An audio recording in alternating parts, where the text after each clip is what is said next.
part 2 with the legendary adventure athlete Erik Weihenmayer on overcoming fear, how you can see with your tongue, and a lot more on how to design a legendary life.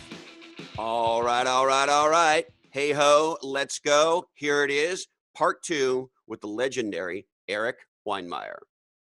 So have you been off training? Is that what you've been off doing? Yeah, I'm doing this climb in August, so I've been training a lot. Hard to fit in everything, but went to we have these great rock gyms in Colorado. So the days that you only have like 2 hours, you can just go crush yourself at the gym. So, but this weekend I'm getting out. And you train like a very serious athlete trains, right? I don't know about that. I mean, I try to train as hard as I can, but if I had nothing else to do, I could train more. Maybe it's good that I have things to do because otherwise I might hurt myself. So maybe walk me through a week that would be a somewhat normal week when you're training for something like this climb. Well, like last weekend, I went rock climbing on Saturday, climbing some really hard stuff in a canyon called El Dorado Canyon. And, it's like an hour hike to get to these climbs and then an hour back to the car. So you're getting some aerobic training as well. Yep. Sunday, I lifted weights and then I went swimming, which is like a really nice, I swam in my friend's lake, which is a great way to train because it's like not climbing. If you just climb all the time, you're going to get injured. So it's like you got to think about opposing muscles. Climbing is a lot of pulling, so you want to do a lot of pushing as well to keep your body balanced. And then Monday, I did a huge bike ride up in Vail. We biked up 4,000 feet over this pass. That's good cross training as well. That's road biking? No, mountain biking. I have a mountain biking. And then Monday, I did a hike up to this beautiful mountain lake, probably hiking for 3 hours. And then I came home and I have something called a tread wall, which is like a rotating climbing wall. And I did about 40 minutes of like fully overhung, like climbing on this thing. And then on and on. So yeah, every day I'm trying to do something just a little bit different. With a focus on rock climbing right now because the climb I'm doing in August is this 3,000 foot vertical face. And I'll have to be able to climb fast. We might be, I don't know, on the wall for 14 hours or something like that. And so you want to, so it's moving fast and a kind of a long day. Yeah, it sounds exciting. Now, I'm curious, are you at the point in your life and career, Erik, where every one of these missions that you go on, you document audio, video, there's somebody's capturing what you're up to?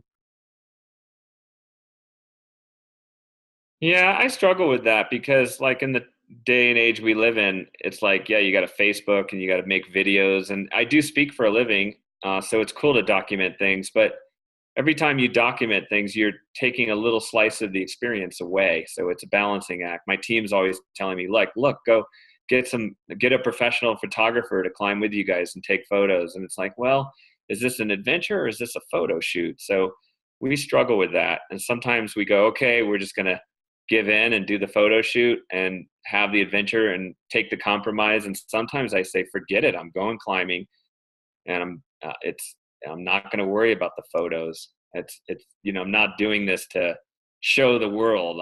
There's an internal aspect of adventuring as well.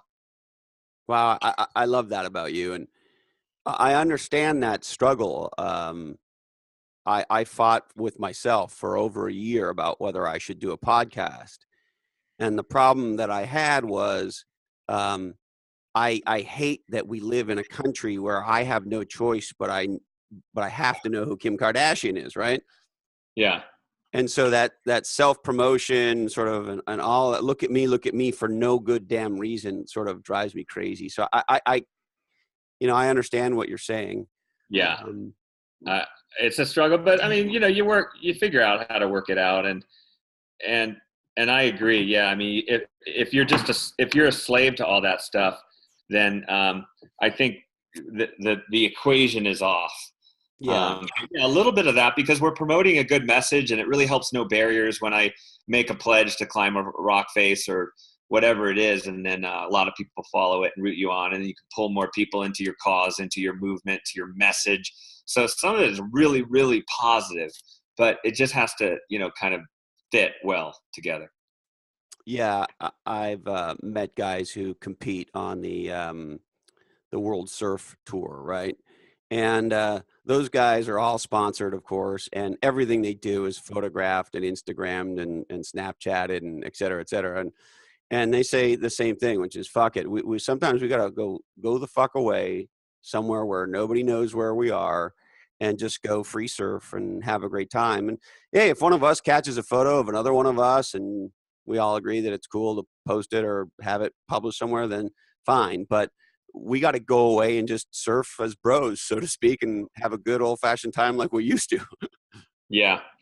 So, but it also too, like I make a life in the mountains, and these people make a life in surfing. So, it's the business side. You kind of have to have it's a hard thing to construct the business side of adventuring, because you really are, living off of people, striving and working hard and so forth. And so I know that I sort of live this very fortunate life of being able to climb, being able to speak about it, being able to write books, be able to make films. And so it, there is a business side to it to like, every hour I'm out climbing, there's like 5 hours or 10 hours that I'm like emailing and fundraising and, writing and all that kind of stuff. So you have to sort of create the sustainability side under the fun stuff. Yeah, which makes total sense. And actually, that's something I've been wanting to speak with you about, which is, do you consider yourself, Erik, an entrepreneur? Yeah, I guess I do. I mean, I was a teacher and I love doing that. I could have done that forever, but I mean, I sort of made this decision that I wanted to figure out how to make a life in the mountains. And so I've been, as I mentioned last time, I've been doing that for 20 years now. And yeah, you have to be an entrepreneur if you want to succeed. I knew that, I got thrown in front of this first group. It was AT&T, actually. It was like their disability day or something.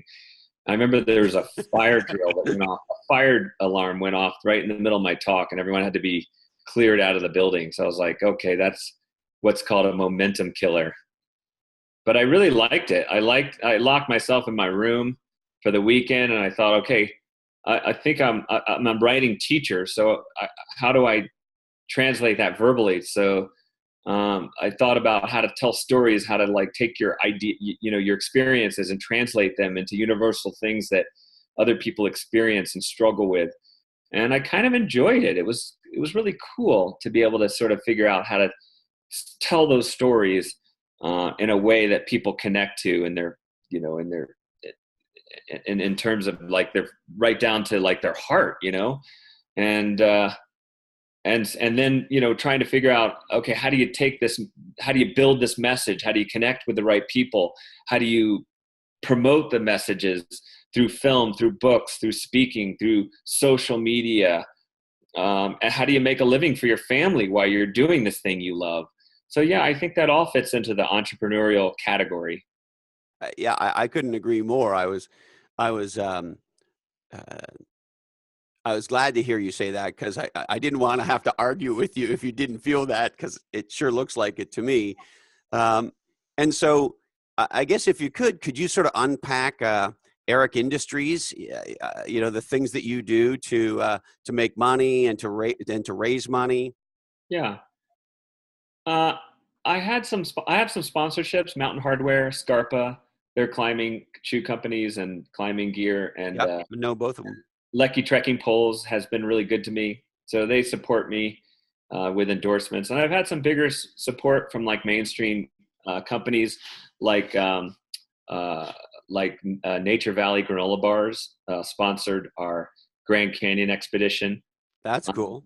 Yeah, so I've had really good support. The National Federation of the Blind supported my Everest climb.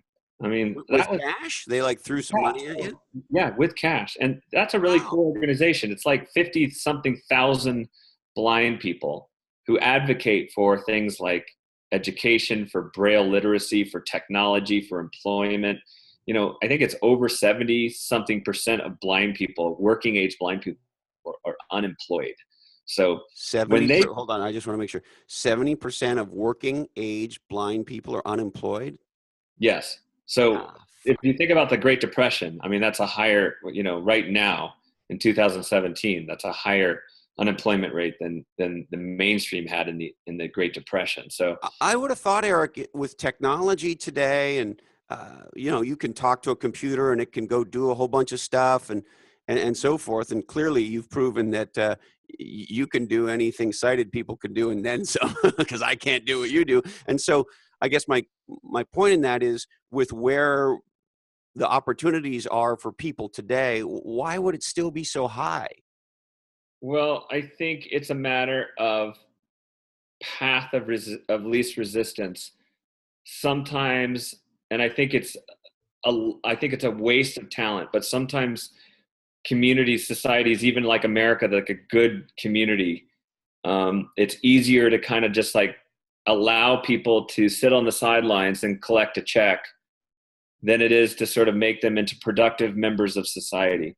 So low expectations combined with sort of your low self expectations, and it becomes a spiraling effect. And now you're on the sidelines, you're sort of stuck, you're trapped. You're getting just enough money through Social Security, let's say, to survive. But it's not a great existence, but it's just enough to sort of demotivate you not to get out there. So it's really a hard, I would say, systemic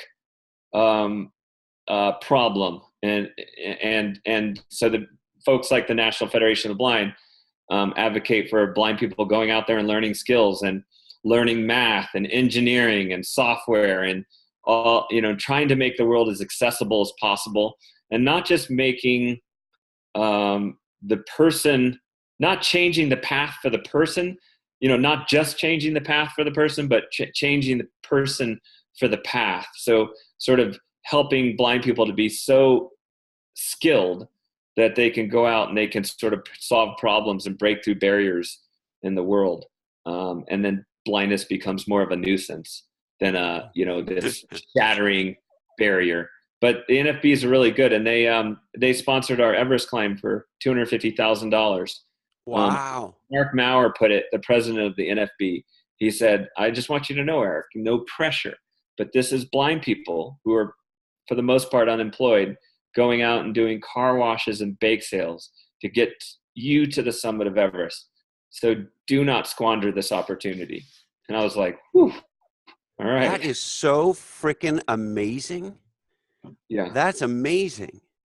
But I Mm-hmm. do want to come back to, um, you know, I of course would have anticipated that you would be a hero in the blind community. You're a hero in the community, period. So uh, that seems natural. What I was unaware of the high level of unemployment and the situation you just described. And so, given that's the situation, your presence, your level of inspiration in the blind world must be even greater than I can imagine. Is it not? It is, but sometimes honestly that backfires because blind people are like, look, I'm struggling to get to work and to keep a job and struggling to like make this software accessible so that I can do my job and struggling to figure out the bus schedule when I can't see the website isn't accessible. And this guy's out there climbing mountains and climbing Everest, and sure, like let him go climb Everest, but I'm just struggling to survive. And so it can backfire. So in a way, that's why we started No Barriers, this organization, this movement, to say like, okay, like we're in this together. Let's break through barriers together. Let's come together as a community, as a force. Let's stop sitting around waiting for ideas to be plopped in our lap. Let's go out and solve this stuff together. And so we're bringing together scientists and engineers and inventors and musicians and athletes and humanitarians, all with this idea of, okay, let's figure this stuff out step by step, and let's showcase the ideas that are working well. That is so cool. Uh, and I mean, I guess I understand your comments about the inspiration. but I still find it a bummer. To be 100% candid with you, since the first time we spoke, and now you've been an inspiration to me. You know, That's the mornings where, I felt lazy and didn't want to train, or, I think, well, Erik solo kayak the fucking Grand Canyon and he's blind. I think I could do 45 minutes in the gym this morning, right? Like, yeah. I do the same thing. I use people as my inspirations as well. well, you've been a lot of mine over the last, I don't know how long it's been, maybe a month or so, 3 weeks, whatever it's been. So thank you. Thank you too. And there are times that I've been crushed, and just like I think about the people I've met in my life. I mean, the guy who guided me down the Grand Canyon, Harlan Taney. I think I might have mentioned this last time, but Yeah, I mean, and we talked about a couple, amazing at guy. least, yeah. And then Rob Raker, who had, as I said, stage 4 cancer, and guiding me down the river. So I think about these people like you do all the time, and use them as people that, in a way, illuminate the map of the life that I want to walk. And so I think it's cool to have people in our lives that don't just inspire us, but sort of illuminate bits and pieces of that map. I love the way you said all that. And speaking of that, ever since our first dialogue, I've been wanting to speak with you about Terry Fox. Mm-hmm. And so share with me sort of your, if you will, if I could call it, relationship, so to speak, with Terry Fox. And as a kid who grew up in Canada, I watched this. I was a young boy. I think, were you born in '68? Is that right? Yeah. Yeah. Okay. Said, So right? you and I are the same age, and so I can't remember exactly what year it was, but it would have been mid '70s when he ran across Canada, would it not? I think it might have been like 81 or 2 or something. Okay, it was a little later then. Okay, later maybe, but I never met him. When I was going blind, and I wrote about this in No Barriers, it's the way I begin the book, because it was so foundational to my life, that I couldn't see very well. I was losing my sight really fast, and I'd push my face up against the screen. I'd watch TV at nighttime, and there was a show on back in the 80s called That's Incredible, and it was just a really fun show, like perfect kitschy 80s kind of show. And they were focusing on this guy named Terry Fox. I'd never heard of him, and he had lost a leg to cancer, and he they cut his leg off because it was he had cancer in his lower leg, and he had pain from that, but he watched kids dying of cancer, like kids younger than him, and instead of allowing that tragedy to crush him and just like send him into this. Erik, just push your computer back a little bit. Yeah, there you go. Yeah, excellent. Keep going. I hate to interrupt you. Oh no, but I do that as a blind guy. I kind of like start leaning forward, and then. Well, and in my mind, I'm thinking, I don't want to stop him. I really care a lot about this dialogue and why it matters, because Terry Fox matters to me, and I really want to know why he matters to you. But at the same time, all I got is at this point I had your lower face. My nose hairs. Yeah, well, it wasn't that bad. Sorry. So you're watching this awesome show, and Terry Fox. Yeah, and Terry. What I think was so cool about this was that when you hear about a person like Terry who is facing this kind of adversity, you think, okay, what is the traditional things that people do? They curl up in a ball, they protect themselves, and they defend like the little bit that they have left. You know what I mean? Like they go into defense mode. And Terry didn't do that. It was so amazing. Like he reacted in the opposite. Erik, I'm sorry. I'm getting some scratchiness on your mic. Are you scratching something, or is your mic touching your shirt, or? No, but yeah, tell me if it happens again. Okay, so I'm so sorry. No, so you're talking about how people curl up and kind of go into a ball for seriously much less than losing a leg to cancer. Yeah, and it's so easy to curl up in a ball and shrink and start going into protect mode. And instead of doing that, he decides to run across Canada. thousands of miles. Like he makes this decision to run across Canada, a marathon a day. And it wasn't like they had this great technology back then. They had these horrible prosthetic legs. He was an above the knee amputee as well. So he, just is basically kind of like limping and like I remember seeing his gait. It was like kind of like a funny gait where he'd like kind of almost look like he'd rotate his leg out and kind of like hop over it. And so it was this, Yeah, it was almost like a mini hurdle almost, right? yeah, exactly, like a mini hurdle. And I thought, how awkward. Every step is awkward. Every step But probably is imagine what that does to his hip. Never mind. I don't know if screwing up this is his hip. politically correct, but the stump, or I don't know what to call it, but whatever part of his leg was still there in his hip, because there was this weird bang and then this rotation, right?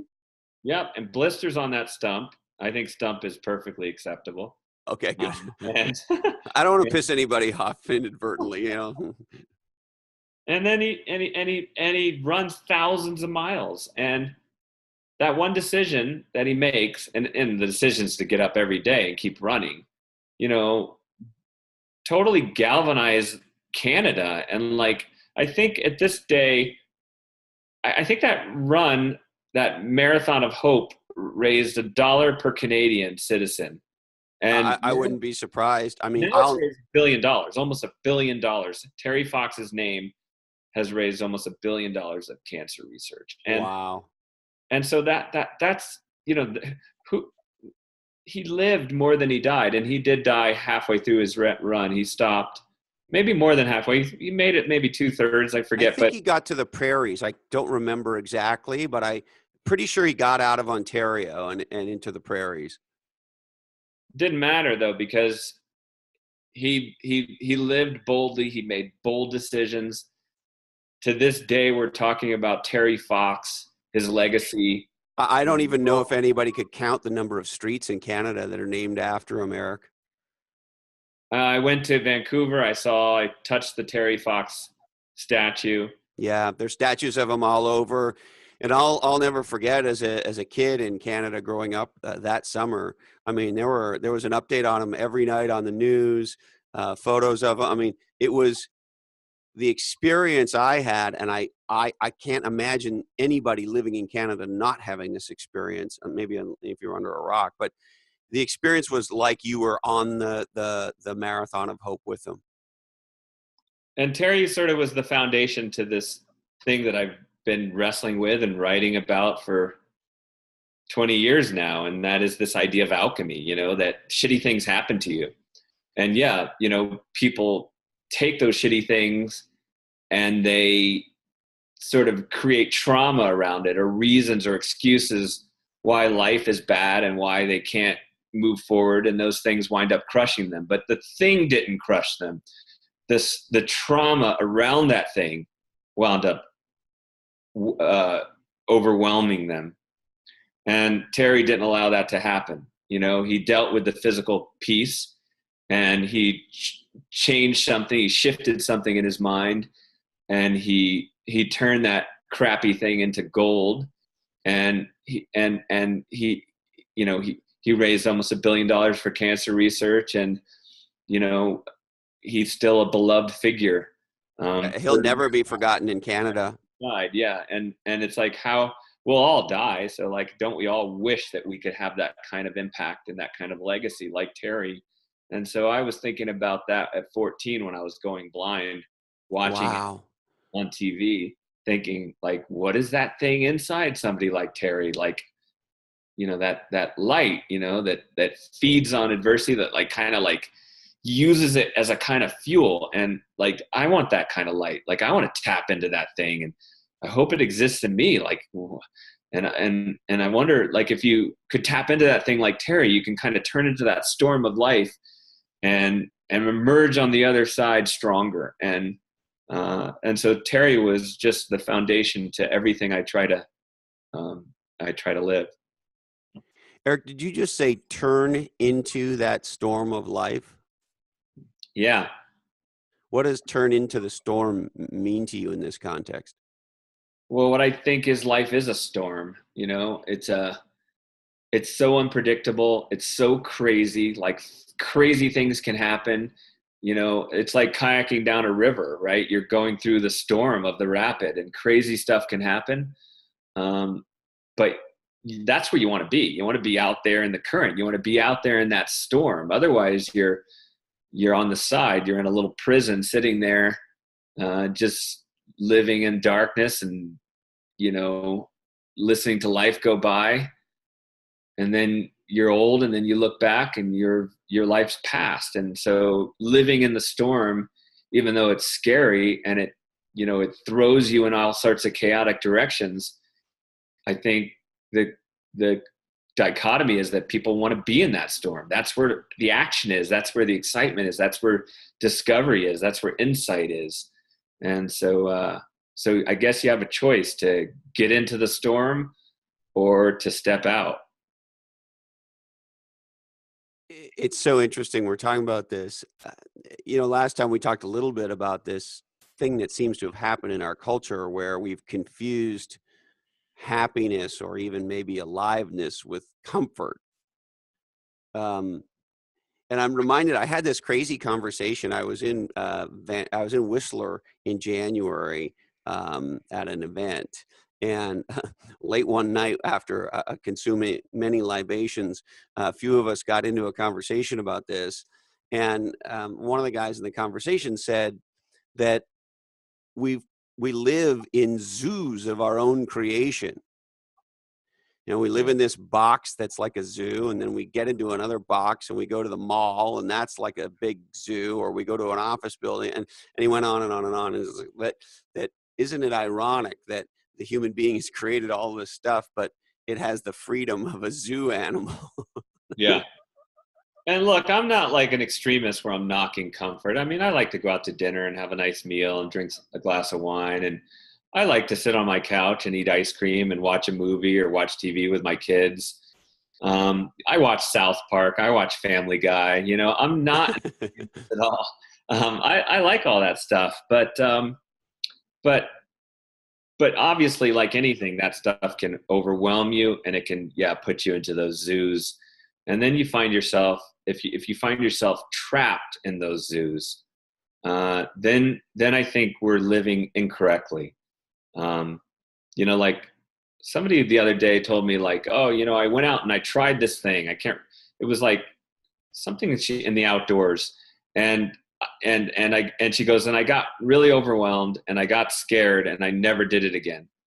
And I thought, okay, like I get that we get overwhelmed by our fears, but I mean, she's kind of living in a prison because she's allowed that thing to put her in another place where she may not want to be. She's being controlled by her fears rather than driven by her hopes and her excitement and her, ambition of life. And I just think that can be a dangerous place. It's, all of us have fear, but to allow that fear or that comfort to lock us inside those zoos, I think becomes, the problem. But it's an easy trap to fall into. I'm reflecting as we're talking. And when I was a young man coming up in business in my 20s, I did every personal development, motivational, inspirational. To say I invested in a lot of self-training would be to put it mildly, because I didn't have any formal education. Anyway, I remember one morning being on a run and listening to a Deepak Chopra tape, and he was, espousing how to live an awesome life, or whatever exactly the topic was. And he says, you should spend at least 2 hours a day in nature. Mm. And I remember literally laughing, like Mm-hmm. actually laughing out loud and going, how the fuck am I going to spend 2 hours in nature? I commute to work and I work in an office, and I get a 45-minute run in the morning if I'm lucky. Like what space, what planet, what the fuck is this guy talking about? And of course, today, the thought of an average of 2 hours a day in nature in my life would be a disaster, because I spend more than 2 hours a day in nature in my life. But as we're talking, I'm reflecting being in that place and being in that trap.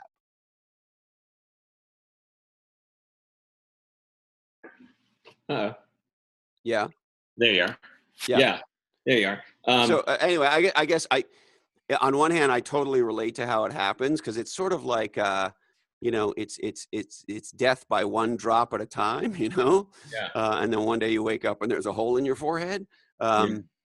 The good news, at least for me, was, Eric, I realized there was a hole in my forehead, and I said, you know what, this is actually not just about driving hard at work. This is about designing a life, and then things started to shift for me.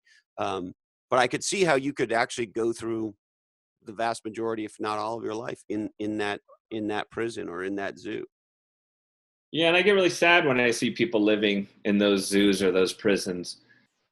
No barriers. We get thousands of people that come to us, and they're not where they want to be.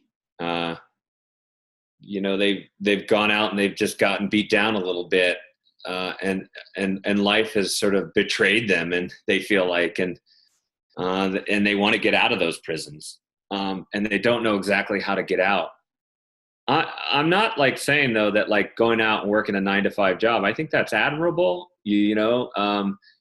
I'm not promoting the idea of like you have to go out and do extreme adventures in nature or anything like that. Like I get it. Not sort of climbing and stepping out of those zoos. You can work a 9-to-5 job and take care of your family and be a really good dad or mom, and you can be climbing. I'm not sure if I shared with last time, this my second book, The Adversity Advantage. We divided people into quitters, campers, or climbers. And campers being those people Quitters, campers, or climbers. Yeah, quitters are self-explanatory. Nobody wants to be a quitter. But campers are the majority of the world. They're folks who go off and they have hope, they have optimism, they have excitement, and then they put in so much time and pain and effort, and then they stop at a certain point and they say, God, to go higher, it's just going to be more pain and suffering. I don't want to endure that. I'm just going to stop here. I'll be safe. Or maybe they get jaded, and they feel cynicism kind of like, pouring down around their brain. Or maybe they go out and they try something and they just pour everything into it and they fall short, and they just like, I never want to feel that again. That's like so painful. I never want to experience that. So they shut down. Whatever it may be, sometimes it's just exhaustion, right? They're just like plodding up the mountain, and one barrier after the next just sort of kills their momentum, and now they're shoved to the sidelines. So it's a myriad of things that happen to people, but they wind up on the sidelines, derailed. And for me, that's what you're trying to avoid. How do you continue to not, like, as I said, climb Everest or spend 10 hours a day in the mountains or anything like that, but just how do you continue to innovate, to explore, to grow, to feel purpose in your life, and most importantly, to challenge yourself in the things that matter to you until the day you die.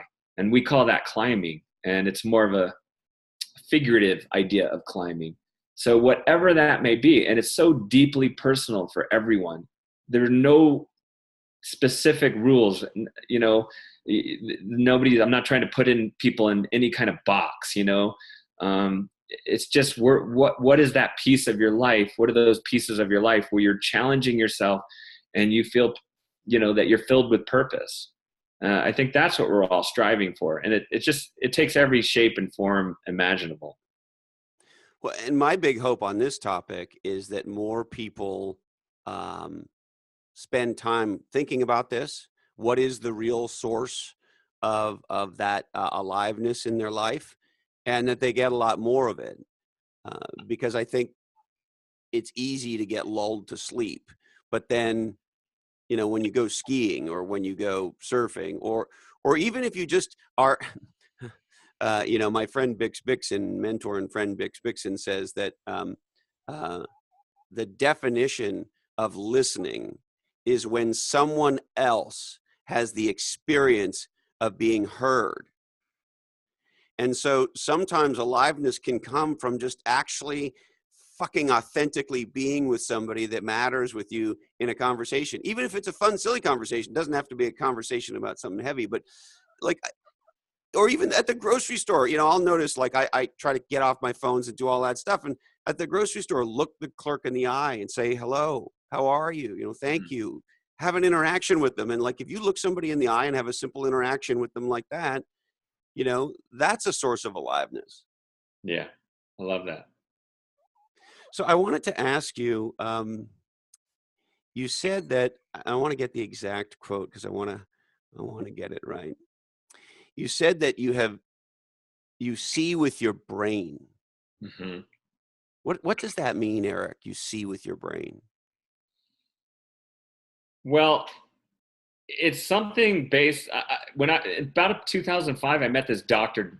Paul Baccarita. He was a pioneer in this field that he had, I think, partly founded. It was called neuroplasticity. And it was the idea that the brain can grow and change and recircuit itself. It's a really painful process, but it can happen. And he had all this pioneering research in the fact that the brain isn't like compartmentalized. There's not like, you know, just one piece of your brain does one thing, that the brain can adapt and can take on new capabilities. And so he invented, as a result of that, this thing called the brain port. And it's a device that I've experimented with. It's a camera with a video camera. It's a pair of glasses with a video camera.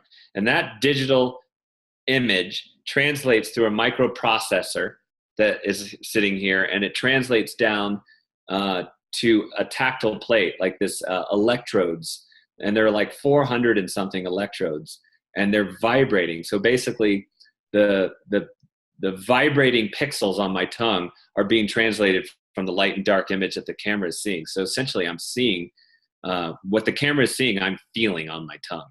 So like if I'm looking at a glass, the glass maybe is darker than or lighter than the backdrop behind it. So I'm actually feeling the shape of that glass on my tongue. And by doing that, my brain can match up. Okay, it's right here on my tongue. It's out here in space, and I can reach out and I can grab that wine glass or that mug. It's really quite cool. You can. So I just want to make sure I understand. You're in this way seeing with your tongue. You're seeing with your tongue. Yeah. That's awesome. Fact, and so what's it like to see with your tongue, Erik? Sometimes I walk up to her and I say, I'm seeing you with my tongue. And she said, you're creepy. Get out of the bathroom. Yeah. Why am I married to you? Oh, that's awesome. Do you know Norman Doidge, I think is how you say his last name? Do you know him? Yeah, so he wrote the book that's got so famous, right? Yes. And Dr. Paul Baccarita is one of the heroes, or one of the people in that book, right? Right. Okay. Okay. Now I got it. Okay. That all makes sense. Cause I don't want to drag my situation around in this dialogue too much, but I got diagnosed a few years ago with a neuromuscular disorder, an unnamed, but now diagnosed disorder where my nervous system essentially won't leave my muscles alone. And so what that means is, my muscles are always sort of in fight or flight mode. And as a result, they don't heal properly after exercise. And what that manifests is in all these horrible, debilitating cramps. Anyway, so I've been studying this stuff in an effort to, luckily the docs found a great drug for me, and I've been able to, really manage it effectively. But at the same time, I sort of think, how do I reinvent my own neurology? Can I fix this myself? You know, I'm kind of on this wild man project to see if I can fix my neurology. You know, so what's it like for you? I guess with all that said, what's it like for you? What's sort of the exploration of this stuff? What's your motivation, and how's this journey shaken out? Well, the brain is such a mystery, right? It's like, when the folks come to us at No Barriers, it's like the folks with, like Terry, missing a leg, and you fit them with a prosthetic leg now. They're so amazing, right? And they can like run and do all this incredible stuff. But is there a prosthetic for the brain? And it's like, well, it's a lot trickier. So the brain can do some things really easily and naturally and unexpected, and it also has struggles with other things, right? So like with the brain port, which is kind of wild, like the researcher rolled a tennis ball across the table, and within about 5 or 10 seconds, I was reaching out and plucking the tennis ball off the table. My brain had just matched up. Like, okay, the ball is rolling across my tongue, and it's right here, so it must be out here in space. Bam, and I'd reach it and I'd grab it every time. It was like amazing. And how does the brain know how to do that? Like, it's just, you wouldn't think. And then other things it struggles with, you know. So yeah, that's why the brain is such a mystery. But yeah, that's why Dr. Paul Baccarita, his brother, his dad had a massive stroke, and he taught him how to walk again by like crawling like a baby, and then walking on his knees, and then finally getting up. And his dad lived this very normal life. And when they did an autopsy at the end of his life, he had this massive brain trauma. And so, yeah, that's really what the idea of no barriers is based on, is kind of reprogramming the brain, probably physically as well as spiritually, as well as figuratively. And do you feel like you're making progress in neuroplasticity for yourself? Yeah, so I've been using the device, and I've taken it out climbing. I've done things like I can play darts with it with my kids. I have a big electronic dartboard, and I can see how the board contrasts the wall behind it. I can hit bullseyes with my, and I'm using my tongue to see the bullseye. It's pretty crazy stuff. I taught my kid how to read. My son Arjun, he's adopted, and he came from Nepal when he was 5, and he needed to learn to read English. So I had these cue cards, and I could read the cards with my tongue, and then I could teach him how to read. So it's been incredible to be able to. So I just want to make sure I heard what I just heard. As a blind guy, you're teaching your son how to read because of this technology. Yeah, so it's really special. And I play rock paper scissors with my kids, and I'm looking at their hands move. It's like, and when I say looking, I mean feeling. But because I could see, the visual cortex of my brain is lighting up, like I'm seeing in my brain, right? And that's back to this idea that you see with your brain. Your eyes are the hardware. They're the mechanism. They're the portal into the brain that's processing, that's seeing.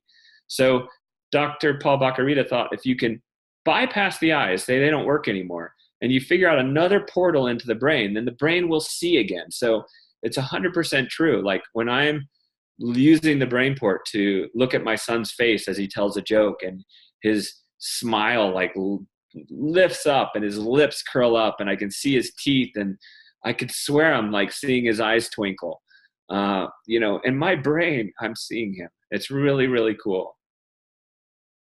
And Erik, are you having the actual experience of seeing him? It's as though you're seeing him. That's what's happening. Yeah, and it's probably not as crisp, and Sure. your eyes are like seeing in high definition, but I'm getting an image in my brain of what things are, what they appear to look like, and so is that sight? Well, yeah, in a way it is. So it's in a way it's not, in a way it is, right? Yeah. And it's clearly, just based on how you're sharing this, an incredibly profound experience when this happens. Oh God, because yeah, when I went blind, I try to, I'm, I, I don't like to harp on like what you don't have, right? I mean, it's just like that just leads to frustration. But when I quote unquote, saw my kids again, yeah, I mean, how can you not cry when you do that? Wow. And speaking of dealing with a lack of sight, you've been on some adventures with other blind athletes, and of Yeah. course, many adventures where you're the only blind athlete.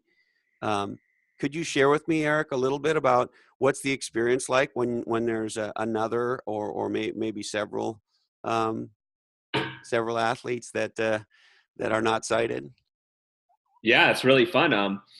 No Bears, we started a little program called Leading the Way, which is blind and sighted teenagers. And we raft down the Grand Canyon and rivers, and we hike over the Andes, and, we paint schoolhouses to do these service projects for these villages. You got a team of blind people painting a schoolhouse. Sometimes they're like painting over the windows and stuff. The schoolhouse looks worse at the end of the process than when they started. But I'll bet the owner of that schoolhouse has never been more stoked with a paint job, even if it's on the windows, right?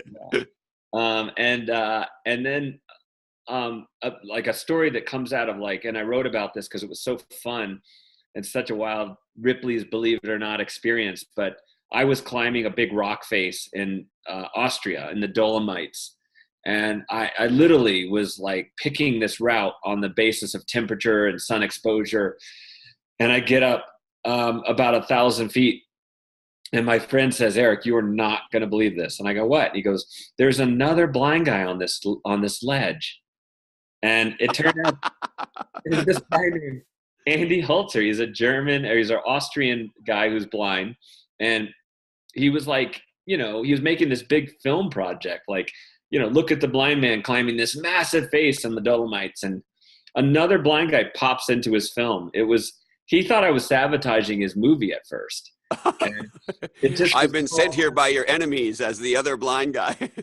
Yeah, he was like, who are you? What is a blind man's name? And he was like really mad at first. And then once I explained, dude, this is total random meeting of two blind people high up on a rock face. You guys should be high-fiving each other, right? I mean, well, pretty soon we were. And that's awesome. we were side by side together the rest of the day, and we got to the top, this little ledge the size of maybe 2 cars up in space. And he said, Erik, I have a surprise for you. I would like you to be a guest in my helicopter. And he had this pilot in this little tiny helicopter fly up and kind of put its struts on the back on this rock face, getting blown around in the wind. And all his friends piled us into these helicopter. The door slammed behind us. It dropped out of the air. In a minute and a half, we were landed, and we were drinking beers at this refugio in a cow pasture. And I was like, Andy, I will climb with you any day. You're my new best friend. You bring the helicopter, and I will climb with you any day. And so Andy invited me to Austria the next summer, and he said, Erik, I would like you to come to Austria, to my hometown, and climb this rock face. He goes, but this time, no sighted people, only blinds. And I said, okay, cool. And so I flew over there, and we memorized this climb. It was maybe a 600-foot climb. And Andy and I climbed it together, meaning we swung leads, meaning I led the rope up one pitch and anchored the rope, and then he would lead the rope up the next pitch to the next anchor. And then when we got to the top, there was a summit plateau. And there was only one way to rappel down, meaning one place that you could, throw your ropes down and rappel down your ropes. So we had to find that spot again. So we started calling each other Hansel and Gretel. I said, who got to be Gretel? He was. I told him Gretel.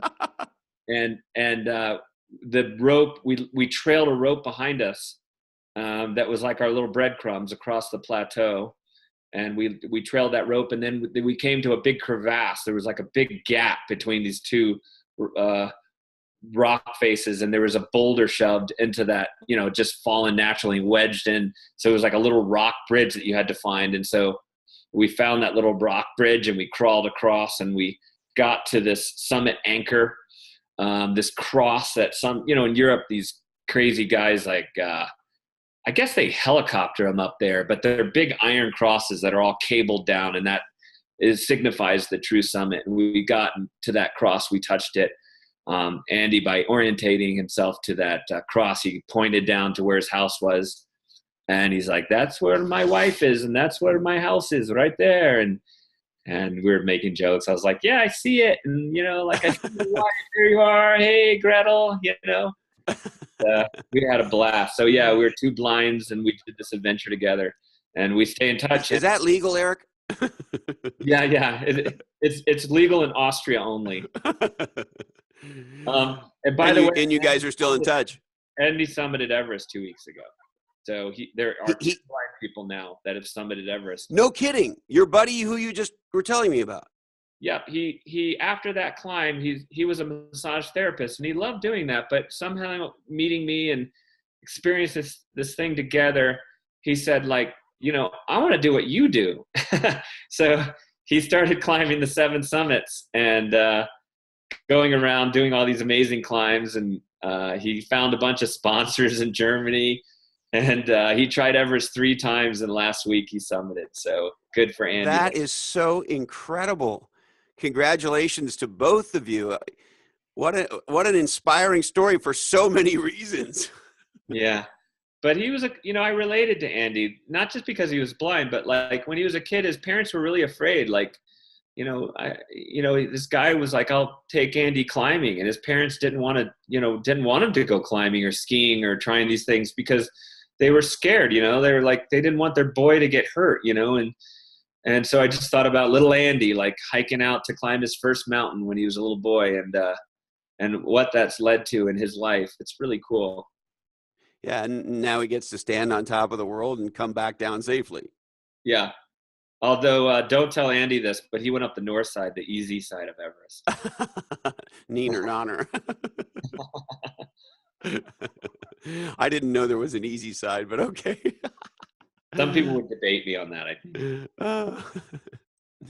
And so you've said some interesting things about your relationship with the Colorado River, Erik.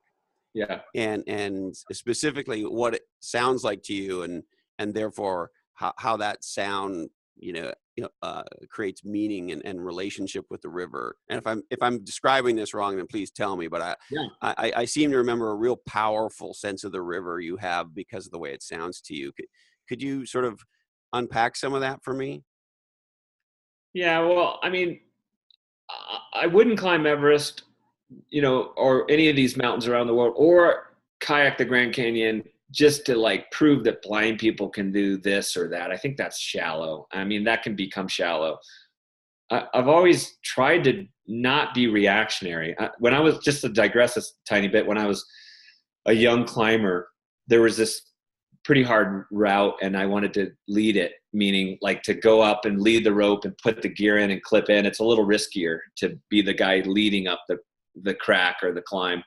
And somebody went up and tried it and they fell and they backed their head really hard and blood spurted everywhere and they're off like in an ambulance to the emergency room. And this one guy said, okay, well, if that sighted person can't do it, then you surely can't do it. And I went, oh yeah. And I went up and I climbed it and I almost fell in the spot that she fell in, but I got to the top. And then I thought, you're an idiot. Like, why are you doing stuff just because some guy said you can't do it? Like, that's going to get you killed. That makes you just as reactionary as like this, the people that you don't want to emulate. And so, how old were you when you had that experience here? 25. That's pretty wise of you at 25 to realize you just done something dumb. Yeah. I don't think I would have realized that at 25. Well, so I mean, look, we all get challenged and we all like do stuff because like, and anger is a good fuel source. It's not sustainable though. So when I'm doing these big adventures, like kayaking the Grand Canyon, I try to make the reason joy, adventure, the sense of discovery, like all the gifts that, through that struggle that you learn, you earn sort of, and you take them home to your life, off the river. So there's a lot that you're gaining from those experiences. And also just the sensory side of it is really amazing for me because when I'm in a deep canyon, I can hear the rapid below me and it creates a kind of an echo and blind people call this echolocation or flash sonar. And it gives you, that echo, that sound bounces off the sides of the canyons. And those canyon walls are miles high and you're down deep in the bottom. And so you can hear the canyons above you. Or when the lightning strikes in the canyon, it booms all the way down the river and you can hear the canyon walls around you.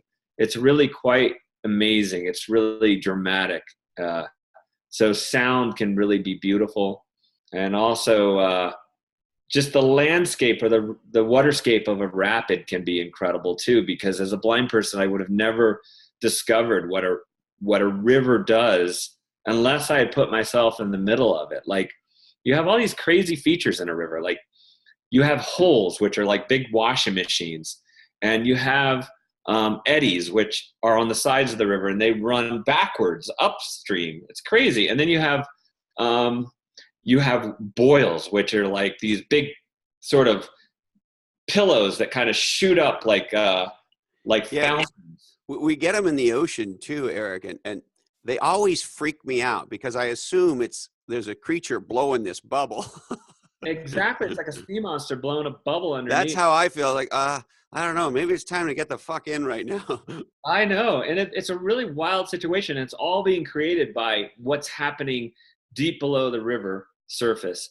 All the rocks and obstructions and drop-offs and sieves and, boulder fields that are all down there. And it's just like conflicting currents sort of all reacting and pushing against each other. And it's really fascinating to be into that kind of landscape and understand the dynamics of how that energy happens. And it really became for me like a metaphor, honestly, of the brain, because I think we live on the surface so much. We're just skimming the surface. Like, we're sensing the energy of what's of the surface, but yet so much of our behavior and so much of what motivates us and demotivates us and crushes us, it's all happening way below the surface. So I felt like understanding a river kind of, for me, was a kind of catalyst to understanding what's beneath the mind. That's a fascinating analogy. And one of the things, and maybe there's a connection here, maybe there isn't, but one of the things I've been thinking a lot about since our last discussion, Eric, is you may recall saying, and I'm paraphrasing, but it was you said something to the effect of kind of never trust your mind, or we had a dialogue about sort of when, by example, you should listen to your fear and when not. But I think you use words like your mind betrays you all the time, and things along these lines. Yeah. Do you recall that that part of our discussion? 100%, yeah. And so are you seeing that analogy in the water as well? Yeah. And I think I touched on this last time with you, but another quick story. I mean, so my son, who came home from Nepal when he was little, he's an amazing athlete, and he could outrun me any day. And he had just been through a soccer season, so he's really fit. And we were on a river trip together, and we were standing on the shore, and we decided to race up the sand dune. We raced up the sand dune, and we were kind of neck and neck. I could hear him. I knew there was nothing in front of me. It was just sand. And we got to the steep part, and I said, AJ, you're about to beat your dad. And I kind of slowed down, like hoping that he was going to like do a Rocky moment, like beat me at the last second and like, jump up and down like you're supposed to at the top. Instead, he stopped. And I ran up over the top, and I thought, oh my God, I'm so disappointed. And I had to think so much about that. And I thought, okay, they've done studies with people, with people with low self-esteem, mostly with kids. And you can give them all this motivational talk, and then they and their minds are thinking, I'm a fraud. Like that, he's not talking to me. He doesn't know me. He doesn't know what's deep down in me. He doesn't know how what's really inside me, and that I just don't have what it takes. And so when you motivate people with low self-esteem, it can backfire, and they can be like, it can actually demotivate them. And why we have low self-esteem is like, we could talk for hours about that. But my son, all the trauma, all the tough things that had happened to him as a little boy, he had to struggle with that low self-esteem. And so I applied that to my kayaking. And even though I don't think I have low self-esteem, but I do think that I was, worried about all the things that could happen to me, like all the ways I might let myself down when I was kayaking. Like, what if I couldn't rise to the occasion? What if I just like failed at this new sport and all my team is just disappointed, and I'm disappointed with myself? And wow, I mean, like, you know, that weight is so difficult, you know, and it can mess with your psyche. And so I realize all of us probably have a little bit of that, you know, stop before you go across the finish line, because, you know, if you go through the hell of trying and you still fall short, well, God, that's so painful to deal with. So some people, I get the reason why they might just stop and say, like, I'd rather stop here and not go through the hell of trying. I'll stop here because this is safe. Like, and I can justify, at least in my brain, you know, like, you know, I didn't want it bad enough, or I just, you know, it doesn't matter to me, or whatever it is. But, you know, what I'm getting at is that the brain is so complicated. And I realized that, like, hey, you know, even though I've done all these amazing things in the mountains and really incredibly hard things, I think even I suffer from some of these shortfalls of the brain, which is like, you know, sort of bordering on doubt and fear and self-esteem issues, where, you know, you're like, can I do this again? Can I rise the occasion one more time? I think the brain is really complicated and frustrating. Yeah, I remember last time you said something to the effect of, there were times where you felt like you were a fraud. And I thought, well, like, not quite that dramatic, but well, I don't know how you said it, but that's but that's the idea. Yeah, you feel like maybe, like, that guy that did that thing, maybe that was somebody else. You know, I don't know if I'm actually that guy. And I think, you know, that, you know, again, that can swirl you down those rabbit holes, right? yeah, and get us stuck for sure.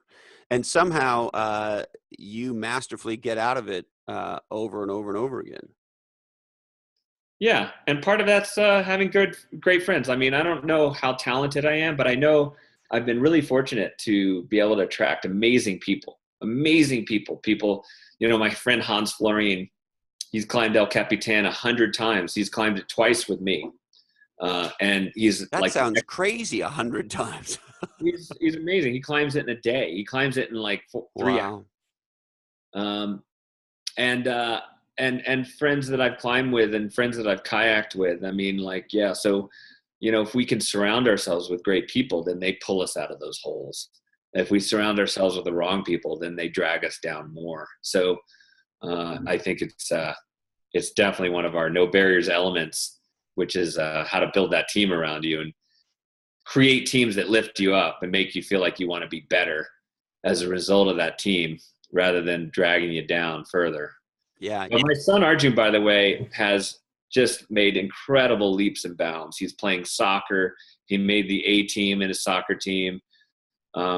He's worked his way out of that sort of paralysis that he had when he was a little boy, with a lot of learning, with a lot of failing, with a lot of really conscious, methodical stuff that he's doing in his progression. It's really quite amazing and inspiring to watch him grow. And Erik, that's awesome. And I got to believe your experience, and maybe I'm just stating the obvious, but your experience as an extreme adventure athlete plays into that. And so I guess more broadly, how does being the kind of athlete you are, how do you think it affects your parenting overall? Well, I think when the kids were young, like my daughter, I would try to get her to climb with me, and she would get about 10, 15 feet up and get really scared and say, I want to come down. And I would try to drive her up a little bit. Come on, you can do it. You know, and it's such a tricky line, how hard you push your kids, how hard you push your friends, how hard you push your teams, because it can definitely backfire. So definitely with my kids, I probably didn't walk that line always perfectly, especially with my daughter. Ultimately, she wants nothing to do with extreme kayaking or climbing. Her passion is she volunteers at this dog rescue, getting tons of dogs adopted around Colorado. She probably devotes like 25 hours a week. So she's completely passionate, although her path is not climbing or kayaking. And I think as you mature, as you get older as a parent, you realize, okay, you can push so hard, but you're really your kids' guides, and they're gonna take their own path in life. You're just sort of trying to be a good catalyst to help them sort of go on their own exploration. So my daughter's turned out amazingly well, but it's like she's not a blueprint at all of me or my wife. Interesting. And so, did you? This may be corny, but did you get to a place where you feel like you have to Sherpa them on whatever mountain they say they want to go climb, and not the mountain that you happen to be climbing? Oh my God, yeah. So my daughter brings home all these stray dogs that can't get adopted. So nobody wants to foster them. So guess what? Guess where they go? These disgusting dogs that are all pooping on our carpet, and my wife and I drives us crazy. But half the time we're biting our lips because this is my daughter's passion. And she took this little gross dog, Arthur. He was probably 13 years old. You couldn't pick him up. He was so like mangy. Half his fur was off. Like you pick him up to carry him around, and you'd have to change your shirt. He was blind. He was deaf. But he'd been traumatized. And he lived in our garage for like 3 months, and Emma finally found a home for this dog. This lady, Wow. Emma said that the lady sort of looked like the dog. Isn't And that funny? yeah, and the dog lived another 6 months, and Emma was responsible, and the dog was happy too. The quality of life was good. This little dog would walk around and bounce off of walls and stuff, and had this kind of raspy bark, but he was happy.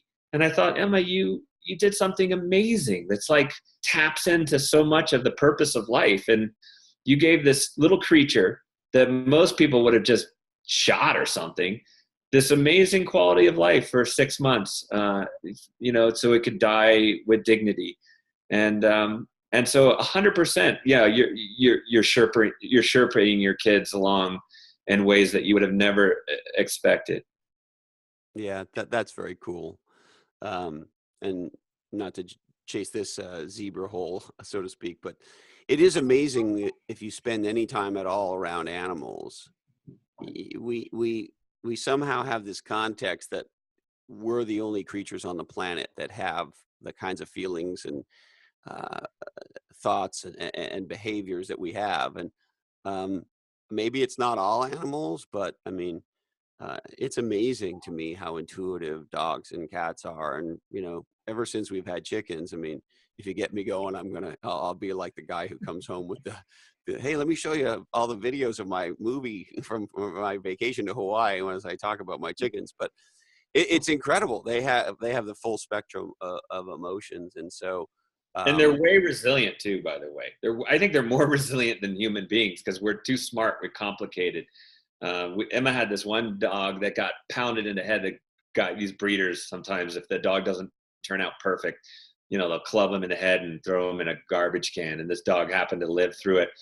They found him in like a garbage bag full of like chemicals, and it's like hair was all burned off. This poor dog. I mean, what's wrong with people? And it couldn't what even is find wrong with people? Fuck. it couldn't find its water dish. It was so traumatic. Its TBI was so profound. Emma it would just walk around in circles. And within a week, Emma had this dog running a straight line, wagging its tail, looking at Emma, barking. She rehabbed this thing in a week. It's like dogs are amazingly resilient. Animals are amazingly resilient. Yeah, I think humans sometimes we get in our own way. Well, it's funny. One of our hens, Gladys, about a year ago, lost the sight in one of her eyes. And as it was happening, we were terrified. Our doctor thought it was a condition that chickens get that leads to death, and so we were very concerned. And so when it turned out that the quote unquote only thing that happened was Gladys can't see out of her eye, we were relieved that she lived. Well, the interesting thing is, I would think if I lost an eye, well, I'd like wearing a patch. I would really like that part. But other than that, I'd probably be pretty bummed. And it would be something I would talk about and I'd feel bummed about a bunch for sure. I mean, I gotta believe I would, right? And yet Gladys lost her eye, and she just to your point, she just kept on dynoing in the garden. She scratches and she does her thing and she dirt baths, and it's like no one ever told her. And so I think you're absolutely right. They are incredibly resilient.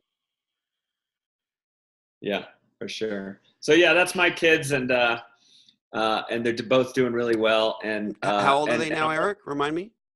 15 and 17. Yeah, those are such So cool also ages. my kids from a very young age were part of this No Barriers community, and so they'd be pushing folks around in chairs and carrying like people on their backs up mountains, and shaking hands with folks with prosthetic limbs. And my kids understand that people come in all shapes and sizes and technologies, so it's really cool. They're really comfortable around other people, and really take charge kids, which I love. That's a huge gift. I mean, we've all been in a room where somebody comes in a wheelchair, or by way of example, and more than one person in the room gets uncomfortable. And I've never understood that. I'm not that person, and I worked as an orderly from the time I was 16 or 17 years old. So none of that stuff fazed me, but it seems to faze a lot of people. Yeah, so it doesn't faze my kids, and I'm really proud of that. They're like, if somebody blind is walking around at one of our events and like can't find something, my kid, they'll just jump up and walk over and be like, "Hey, let me help you out." Like totally cash. It's like they've been working with me for so long. It's just like nothing phases them. Yeah, that's awesome. Now, Eric, I'm also curious. Bob Woodruff wrote this amazing introduction to No Barriers, and tell me about your relationship with him and how that came to pass. Well, Bob is the correspondent at ABC who was in Iraq and was in an armored vehicle and got blown up and had a pretty serious traumatic brain injury. His life changed overnight, and so he's used that. Even though his life has changed, he has trouble, with memory and things like that, with focus. He's used it to raise tons of money and bring attention to TBIs and a lot of veterans issues. And he's been a huge advocate in that arena. And he wrote the intro to No Barriers. He's very much a No Barriers person. These things happen to you that you would not ask for, you don't expect.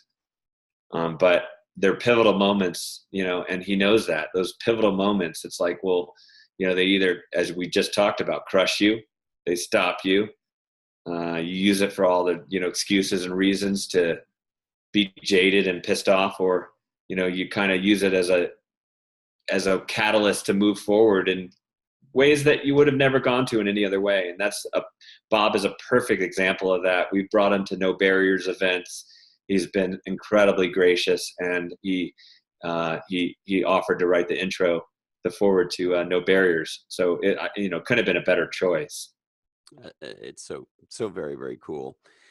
The other thing I wanted to touch on, we spoke a little bit earlier about the sort of self-promotional part of what you have to do to make a living doing what you do.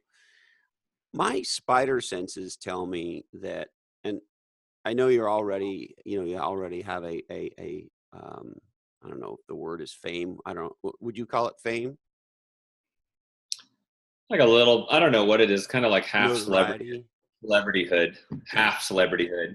It's not But quite Kardashian status, but yeah, no, I mean, a little bit of attention here and there. Yeah. and I just have this sense that, and it's based on absolutely nothing but reflection upon our last conversation and thinking a little bit more about No Barriers. I just have the sense, Eric, that there's probably a really good chance that you're going to break to a gigantic level of fame in the next, not too distant future. Do you feel that, or is that just something I came up with? Well, these days I'm pretty hyper focused on bringing attention to No Barriers, and I'm sort of the catalyst to that. Yeah, I mean, so that's all good, but it's sort of like a means to an end. Um, I can't sort of, it really bums me out when I see great people that are stuck and sidelined. I'm not sure if I told this story last time, but like, one of the people in our No Barriers movement is this guy, Paul Smith. He's a veteran, and he had a really tough life. When he was a kid, his mom was killed in this really horrific way. And his dad was so overwhelmed, he sent him to military school, and then he graduated, he joined the military, joined the army. He served like really proudly. And, whatever your political thoughts about the wars are, I mean, he was already a kid who, had some struggles because of his mom's death. And then he went and he was part of something bigger than himself, and he was part of a team, and he was really proud to be a part of that rope team. And then he got blown up. It burned over 50% of his body. And it was back to feeling the shame that he felt as a kid. Like, I couldn't do anything about my mom. And I'm shamed. And so he was shamed to leave. He told me this straight up. Like, it wasn't the physical burns. It was the feeling of shame that I was letting everyone down once again, being sent home, and just confirming all his suspicions of his brain was trying to lay on him. And so he took part in a No Barriers program. He really flourished. He was quite a leader. He took part in another program and another program. Now he mentors other veterans with us. He's completed 3 pledges. The first was to get off painkillers, which were destroying his life. The second was to move his family out of a really traumatic situation. One of his stepkids was like really violent, and he had to get out of the situation for the younger kids because they were getting traumatized. So he moved to Colorado. His kids are in this really healthy life now. And his last pledge that he fulfilled was to climb one of our Colorado Rocky Mountain peaks free of addiction. He's completed all 3. And he's living this great life now. And he struggles every day, but he's doing it. And that's what I think people should be focused on. Not me, necessarily, but people like Paul that are just like everyday real people struggling and bleeding their way forward. I think in America right now, we're reacting and responding and blaming, and like we're victimized, and the world's so scary. We're just like retreating, and like Terry Fox could have done, like trying to protect ourselves in defense mode. And no greatness is possible when you're in that kind of mindset. So I want people to stop focusing on that and stop focusing on these like fluffy, silly celebrities and focus on people like Paul. Yeah, I want their stories to blow up because I think it'll benefit every single one of us. It just did me. And, there's a perfect segue, I think, Eric, to a thing I'm also dying to ask you, which is what's your definition of courage? Well, there's a guy named Ryan Kelly. He's a helicopter pilot, and I wrote about it. I wrote about him in the book because he's been a great mentor to me. He took part in a No Barriers program as well. He in the military had all these overwhelming decisions that he had made. Like, okay, I decide this really fast. You don't have a lot of time. You got to decide life and death stuff. I decide A, and these people over here die, possibly. I decide B, and these people over here may die. It was just like so overwhelming for him. He came home with some pretty major PTSD. And he tells me that courage is not something you're born with, right? It's not like you're a courageous person or a chicken, you're just a person and you got to train yourself. So he thinks of courage as a verb, as something you practice. And so he talks about insignificant acts of courage. Every single day he tries to practice courage. He tries to practice speaking truth to people, like what he thinks, or practice, just going up and talking to someone that he feels uncomfortable, or just wearing a goofy shirt that he loves, but he knows his kids hate or something, or trying something new, and he just keeps practicing over and over and over.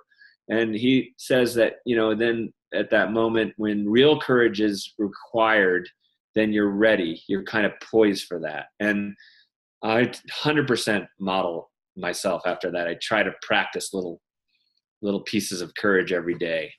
Could you give me an example of a little piece of courage that you sometimes practice?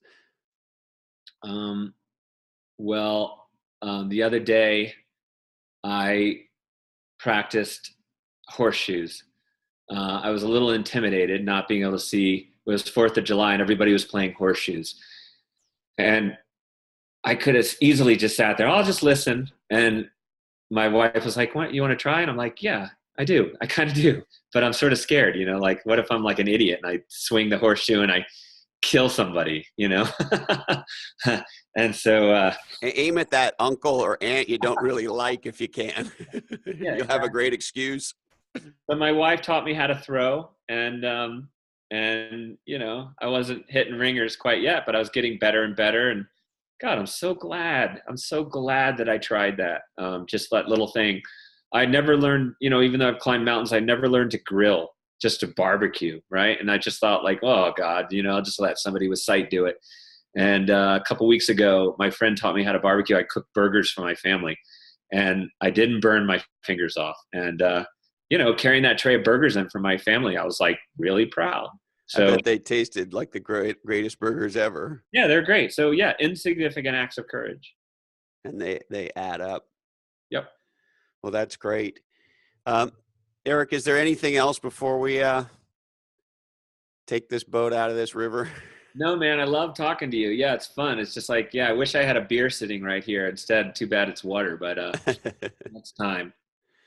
Well, Erik, you're an unbelievable guy, incredibly generous, and you've been an amazing inspiration to me for years. And then having had our first dialogue and having a little bit of time since then, you've been sort of very present with me in that time. And maybe I'm a little ridiculous, but I just think you're awesome. I'm in a bromance with you. Nice. Yeah, I like that. Yeah, we should hang out, and I appreciate it. Definitely, maybe you can edit out my nose hairs when I leave camera like that. Yeah, All right. They don't look too bad. And for what it's worth, you always have a place to stay in Santa Cruz, California. Awesome. Thank you. I would love to. Have you ever surfed? Have I ever surfed? Yeah, I did surf. It's like a little like baby surfing, with like a big 10-foot longboard and on like, breaking waves, like I surf on a 10-foot longboard. Go easy. But it's funny. I hit this guy that was leading the group. He said, "I'll surf near you, and I'll tell you whether to turn left or right, and when to get off the board, when to." And so, 20 or 30 minutes in, I hit this great wave, and I'm riding it in. I'm doing the dun-dun-dun-dun-dun in my brain, and having a blast. And just like internally, you're like, "Wow, this is so fun!" And bam! I hit a big pile of rocks. I flew off the board. I landed in this pile of rocks, just like whiplashed, man. And the guy's like, "Sorry, I couldn't catch that wave." So I was like, oh my God, I mean, you got to be kidding me. And then like your first reaction is, okay, I'm going to storm off and like go sit on the sand and sulk. And then I went, wait a second, that's just going to ruin my day.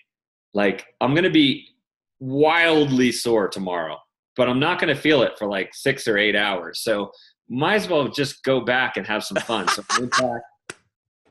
I love your attitude.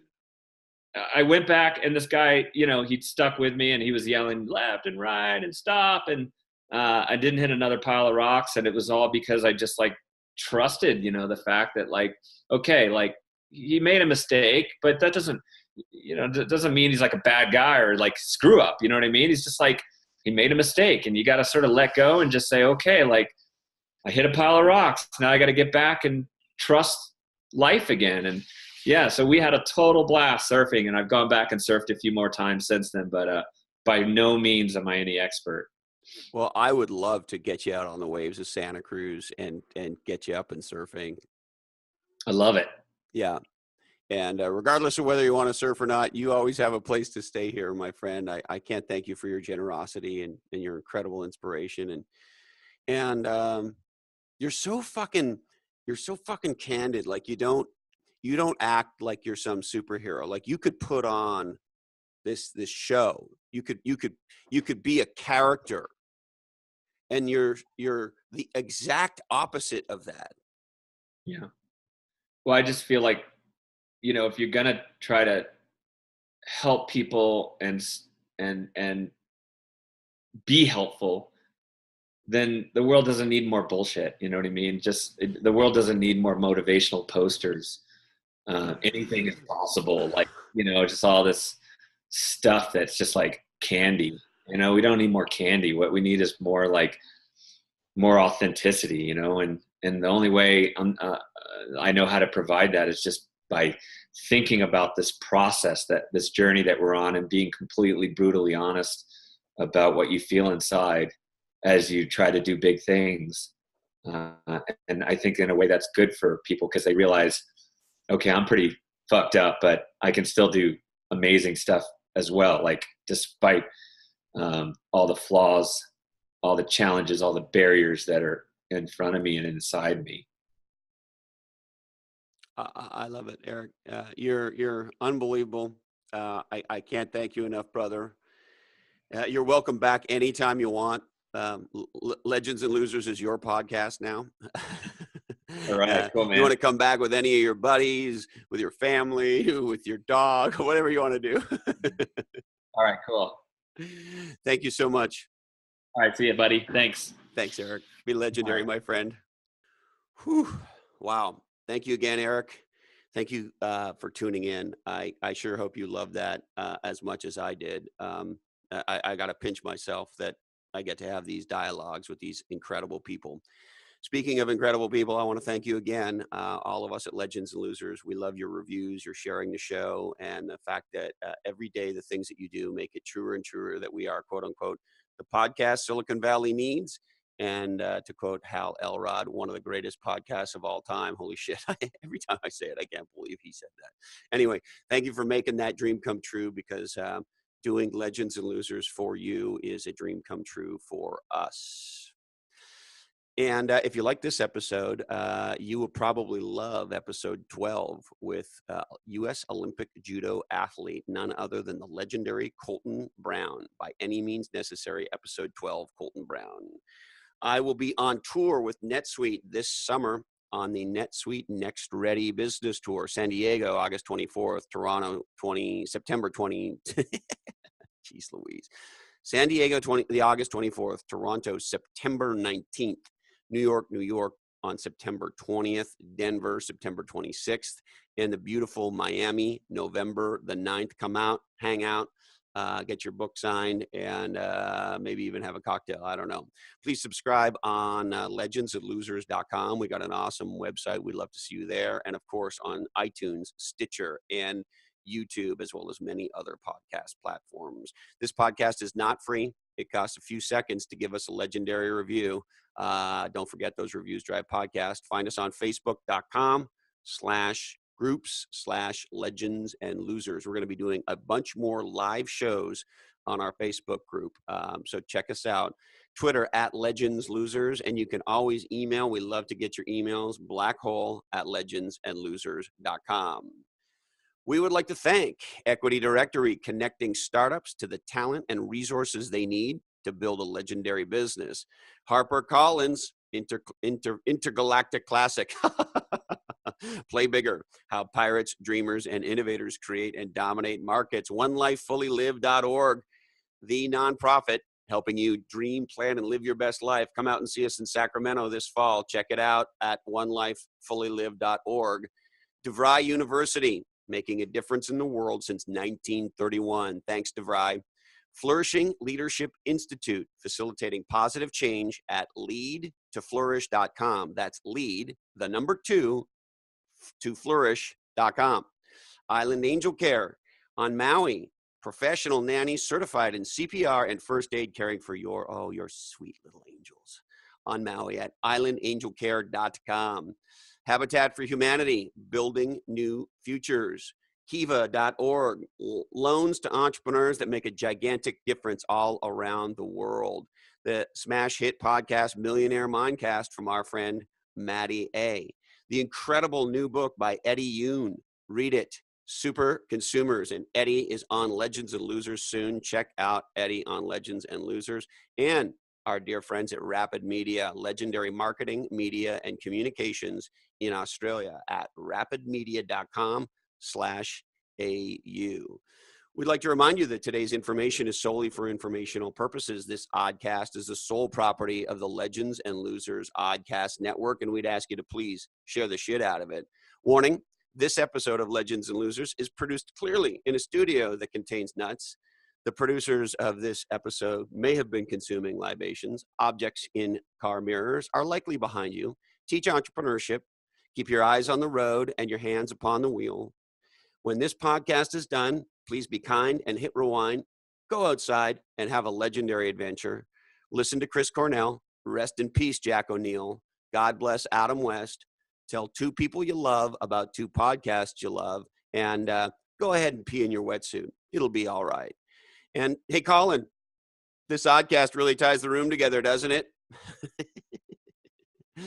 Our apologies to Oscar Munoz, CEO of United Airlines. Sorry, Oscar. We just ran out of time for you. That's it. Thank you, my legendary friends, and we'll see you again soon on another episode of Legends and Losers.